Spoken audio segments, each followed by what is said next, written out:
Ako ng pansit. Pansit egg noodles. Ito, yung bigay ni Umali sa nanay ko. Bakit naman, umawi, penge. Tayo ng atay. Nilagay na natin yung atay. Binigisa natin, niluluto natin. And then, ilalagay na natin yung mga gulay. Ang ginisa na natin lahat ng gulay. Siyempre, nilagay na natin lahat. And then, hahanguin natin. Konti, magtira tayo konti. Ang toppings. Tapos, lagay ko na yung noodles. Ilagay ko na yung pansit noodles na egg. Baka mali yung ano ko. Dahil pala pinakulo ko. Pero okay na rin yan. Niluluto na rin yan. Takpan natin. Mga kabagang, palambutin na natin, tanggalin natin yung sabaw. And then ilagay natin yung gulay na hiniwalay natin. So, ito. So, ang sarap, maraming gulay. Maraming sahog. Yan. Palambutin lang po natin konti.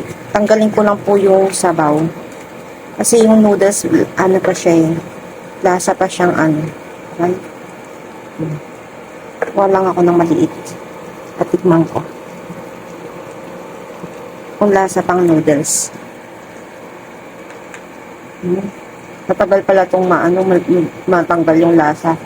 Konti pang tubig. Nilagay na natin lahat ng gulay. Yan, luto na siya. Yan, ang sarap mga kabagang. Oh. Para siyang Mickey.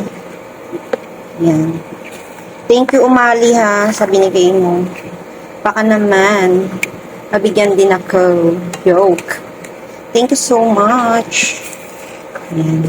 Kain po tayo mga kabagang. Sarap niya talaga mga kabagang. Hindi ko tatanggalan na masyado ng sabaw. Gusto ko medyo may sabaw-sabaw. Kain po.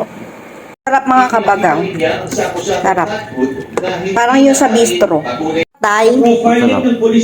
Sarap po. Ng dinner namin. Sarap.